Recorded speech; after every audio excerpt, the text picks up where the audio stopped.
जय श्री राम। नमस्कार, मैं धीरेन्द्र मोहन त्रिपाठी और आप देख रहे हैं यथार्थ संवाद। बिहार की राजनीति का इतिहास जितना पुराना है उतना ही उलझा हुआ भी।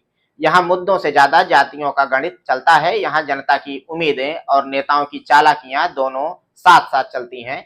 इसी राजनीति में एक नया नाम उभरा है, प्रशांत किशोर का। वही प्रशांत किशोर जिन्हें कभी चुनावी रणनीतिकार कहा जाता था, जिन्हें देश की कई बड़ी पार्टियों ने चुनाव जीतने के लिए इस्तेमाल भी किया। लेकिन अब वही प्रशांत किशोर चुनावी रणनीति नहीं बना रहे, बल्कि खुद गांव गांव घूम रहे हैं और कह रहे हैं कि बिहार की राजनीति ने जनता को धोखा दिया है। प्रशांत किशोर की पहचान शुरू में एक ऐसे शख्स की थी जो पर्दे के पीछे रहकर नेताओं की जीत की रणनीति को तैयार करता था। 2014 का लोकसभा चुनाव हो या 2015 का विधानसभा चुनाव, उनका दिमाग और उनकी टीम का काम हर जगह देखा गया। मोदी से लेकर नीतीश कुमार, राहुल गांधी से लेकर ममता बनर्जी और जगन मोहन रेड्डी, सभी नेताओं ने कभी न कभी उनकी सेवाएं ली। वे राजनीति में थे नहीं, लेकिन राजनीति के इर्द गिर्द वे घूमते रहे। यही वजह है कि जब उन्होंने खुद राजनीति में उतरने का ऐलान किया तो लोगों को हैरानी भी हुई और दिलचस्पी भी। उन्होंने ऐलान किया कि अब वे किसी नेता के लिए काम नहीं करेंगे, वे जनता के लिए काम करेंगे। इसी के तहत उन्होंने शुरू की जन सुराज यात्रा। यह कोई चुनावी रैली नहीं थी, यह कोई टीवी स्टूडियो पर बहस नहीं था, यह सीधी सीधी जनता के बीच पैदल यात्रा थी। वे गांव गांव जाते, चौपाल लगाते, लोगों से बात करते और फिर उसी चौपाल में सत्ता और विपक्ष के नेताओं पर सवाल उठाते। उनकी यह यात्रा धीरे धीरे बिहार की राजनीति में चर्चा का विषय बनने लगी।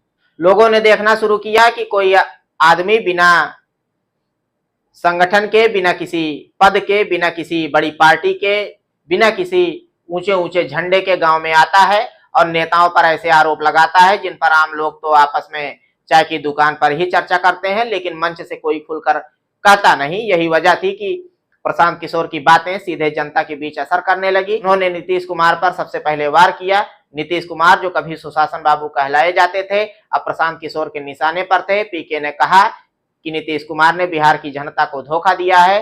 वे बार बार पाला बदलते हैं, कभी बीजेपी के साथ, कभी राजद के साथ और फिर कभी दोबारा फिर बीजेपी के साथ। आखिर यह सब क्यों? क्या यह जनता के लिए किया गया या फिर अपनी कुर्सी बचाने के लिए?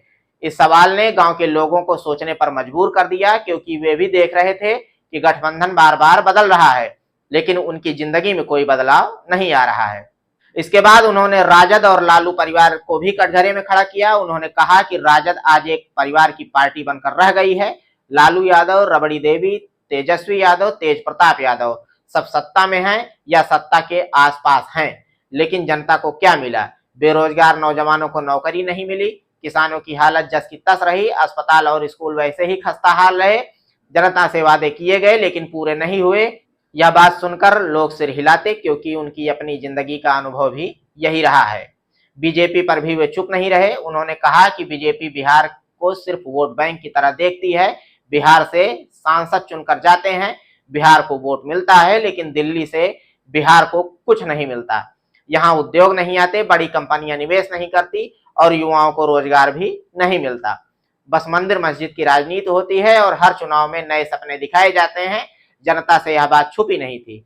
हर घर में एक बेरोजगार बेटा था, हर परिवार में कोई न कोई दिल्ली या पंजाब, मुंबई जाकर मजदूरी करता था। तो यह बात लोगों के दिल तक उतर जाती है। यात्रा बढ़ती गई और आरोप भी। एक सभा में उन्होंने कहा कि बिहार के उप मुख्यमंत्री सम्राट चौधरी का असली नाम कुछ और था। उन्होंने यह भी कहा कि उनकी शिक्षा पर भी सवाल है, क्या वे सचमुच मैट्रिक पास हैं? यह आरोप व्यक्तिगत था, लेकिन राजनीति में व्यक्तिगत सवाल अक्सर बड़ा असर करते हैं। सम्राट चौधरी और बीजेपी ने इसे नकार दिया, लेकिन जनता के बीच यह चर्चा शुरू हो गई कि आखिर सच क्या है। इसी तरह उन्होंने मंत्री अशोक चौधरी पर भी गंभीर आरोप लगाए, कहा कि वे 200 करोड़ के भ्रष्टाचार में शामिल हैं। यह आरोप इतना बड़ा था कि अशोक चौधरी ने तुरंत धमकी दी कि हम मानहानि का नोटिस भेजेंगे। लेकिन जनता के बीच एक संदेश चला गया कि अगर इतने बड़े नेता इस तरह के आरोप लगा रहे हैं तो कुछ न कुछ गड़बड़ तो जरूर है। प्रशांत किशोर ने स्वास्थ्य विभाग और एम्बुलेंस खरीद पर भी सवाल उठाए। कहा कि 1200 से ज्यादा एम्बुलेंस की खरीद में गड़बड़ी हुई है, ओवर पेमेंट किया गया है। यहाँ तक कि मंत्री मंगल पांडे की पत्नी और बीजेपी नेताओं के बीच पैसे का लेन देन हुआ है। मंगल पांडे ने इसे खारिज किया और कहा कि यह ऋण वापसी की था। लेकिन जनता ने सुना कि कोई लेन देन हुआ था और यही काफी था अफवाह और चर्चा फैलाने के लिए। चर्चा होगी तो चीजें भी निकलकर सामने आती हैं। फिर उन्होंने मुख्यमंत्री नीतीश कुमार के गृह जिले नालंदा पर ही सवाल खड़े कर दिए। कहा कि वहां भ्रष्टाचार और शराब तस्करी खुलेआम हो रही है। बिहार में शराबबंदी कानून लागू है, लेकिन जनता जानती है कि शराब बिकती है।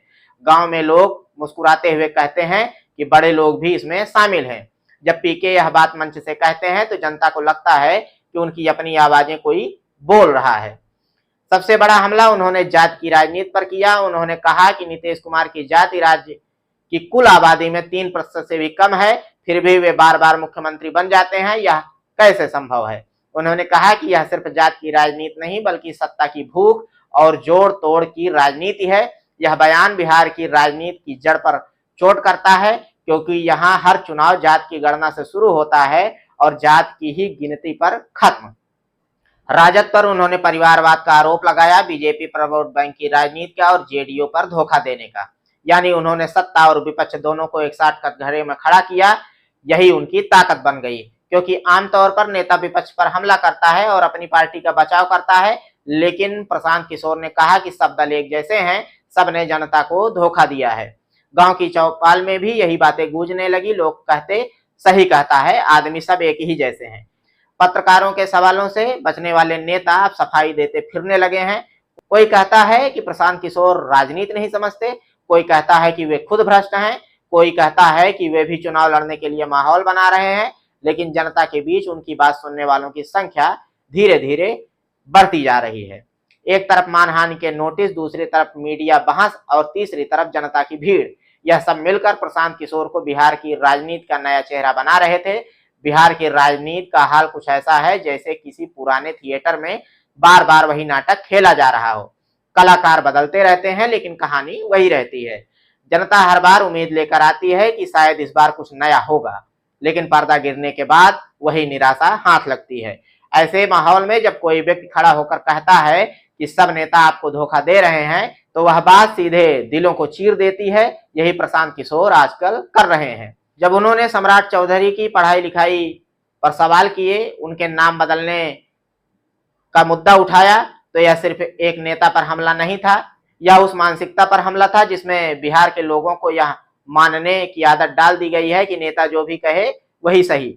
सम्राट चौधरी ने जवाब दिया, यह सब बकवास है, लेकिन जनता के बीच सवाल घूमने लगा कि अगर उप मुख्यमंत्री की पढ़ाई पर ही सवाल है तो फिर वह राज्य की किस्मत आखिर तय कैसे कर सकता है।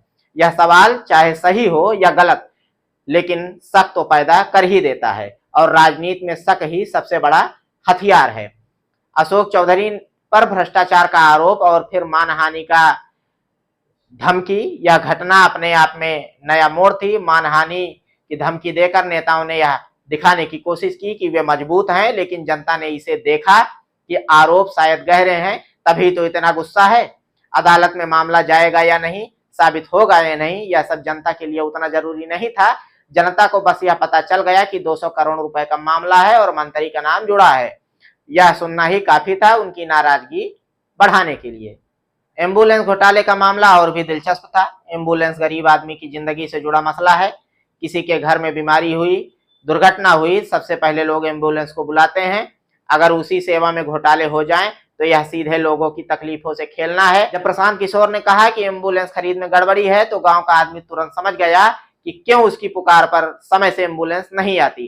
मंगल पांडे ने कहा कि यह सब राजनीति है, पैसे की बात ऋण वापसी थी, लेकिन जनता ने वही सुना जो वह पहले से सोचती थी, यहाँ सब पैसे खा रहे हैं। नीतीश कुमार के गृह जिले नालंदा में शराब तस्करी और भ्रष्टाचार का आरोप, शराबबंदी को उन्होंने अपनी सबसे बड़ी उपलब्धि बताया था। लेकिन हर गांव जानता है कि शराब मिलती है, पुलिस भी जानती है, नेता भी जानते हैं और जनता भी। इस पर कोई खुलकर बात नहीं करता। जब प्रशांत किशोर ने कहा कि नालंदा में यह धंधा बढ़िया से चल रहा है, तो नीतीश कुमार की सबसे बड़ी उपलब्धि की पोल खुल गई। यह कहना कि शराबबंदी सिर्फ कागज पर है और हकीकत में कानून का मजाक बन गया है, यह आरोप सीधे सीधे नीतीश की छवि पर चोट करता है, और यही कारण है कि सरकार इसे नकारने में लगी रही। जाति की राजनीति पर उनका हमला सबसे गहरा था। बिहार की राजनीति जातियों के बिना अधूरी है। यहाँ हर चुनाव जातीय समीकरण से तय होता है।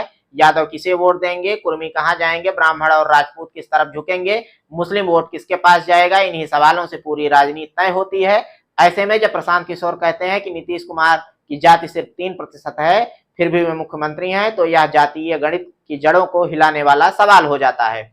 यह बताता है कि जोड़ तोड़, गठबंधन और कुर्सी बचाने की राजनीति जातियों से ऊपर चली गई है। यह सवाल उन दलों को भी असहज करता है जो सिर्फ जात के आधार पर चुनाव जीतने का दावा करते हैं।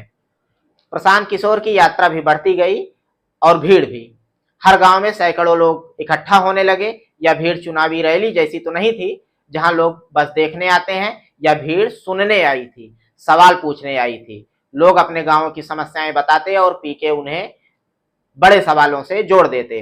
भ्रष्टाचार, जाति की राजनीति, परिवारवाद और वोट बैंक की चालाकियां, ये सब बातें बार बार गूंजने लगी थी। नेताओं की बेचैनी बढ़ने लगी। वे जानते थे कि यह आदमी जनता का भरोसा तो जीत ही रहा है और राजनीति में सबसे बड़ा खतरा वही है जो जनता के भरोसे पर कब्जा कर ले। इसलिए उन्होंने पीके पर पलटवार शुरू किया। कोई पुरानी फाइलें खोली गई, कोई पुराने आरोप याद दिलाए गए, यहां तक कि वे डेटा चोरी में भी शामिल थे, ऐसा भी कहा गया।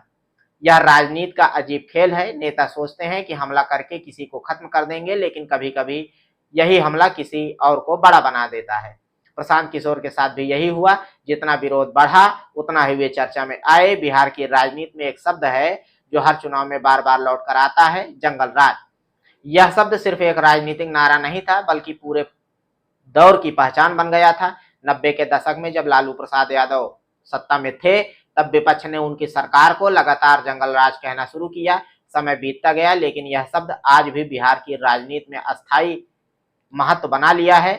आज भी जब किसी को सत्ता में आना कमजोर दिखता है तो वह इस शब्द का इस्तेमाल जरूर करता है और अब इसी शब्द को लेकर प्रशांत किशोर जनता के बीच नई बहस छेड़ रहे हैं। हत्या, अपहरण, रंगदारी और गुंडागर्दी उस दौर की पहचान बन गए। लोग कहते थे कि बिना अपराधियों के संरक्षण के कोई कारोबार नहीं चल सकता। अपहरण उद्योग की तरह फलने फूलने लगा था। पढ़ाई करने वाला बच्चा भी डर के साए में जीता था कि कहीं उसे उठा न लिया जाए। व्यवसायी हमेशा इस डर में रहते थे कि कब कोई गुंडा रंगदारी मांगने ना आ जाए। यह डर इतना गहरा था कि आज भी लोग उस दौर को याद करके जंगल राज का ही उदाहरण देते हैं। प्रशांत किशोर इसी याद को ताजा कर रहे हैं। जब वे गांव की चौपाल में खड़े होकर कहते हैं कि लालू का राज जंगल राज था, तो लोग सिर हिलाकर हामी भरते हैं, क्योंकि बहुत से लोगों ने वह दौर अपनी आंखों से देखा है। बिहार की राजनीति एक लंबी नदी की तरह है जो कभी शांत बहती है और कभी बाढ़ की तरह सब कुछ अपने साथ बहा ले जाती है। इस नदी में जातियों की नावें हैं, परिवारवाद की नावें हैं, गठबंधन की नावें हैं और हर चुनाव में कोई न कोई अपनी नाव को सबसे आगे ले जाने की कोशिश करता है। लेकिन अब इस नदी के बीच एक नया नाविक उतर आया है, प्रशांत किशोर। वे कहते हैं कि अब तक जो नावें चली उन्होंने जनता को किनारे नहीं पहुंचाया, सिर्फ दलदल में ले जाकर छोड़ दिया। यही संदेश वे अपने हर भाषण, हर चौपाल और हर आरोप के जरिए दे रहे हैं। यह कहना मुश्किल है कि वे बिहार को कितना बदल पाएंगे। अब वे चुनाव भी लड़ रहे हैं, लेकिन इतना साफ है कि उन्होंने बिहार की राजनीति का एजेंडा तो बदल दिया है। पहले हर चर्चा जातियों की गिनती से शुरू होती थी। अब लोग यह पूछने लगे हैं कि भ्रष्टाचार कब खत्म होगा, नौकरी कब मिलेगी, शिक्षा और स्वास्थ्य की हालत कब सुधरेगी। यह बदलाव छोटा नहीं है, यह वही बदलाव है जो राजनीति की दिशा को तय करता है। तो मिलते हैं साथियों फिर किसी खबर में। देखते रहें यथार्थ संवाद। कृपया चैनल को लाइक करें, सब्सक्राइब करें और शेयर करें। जय श्री राम, नमस्कार।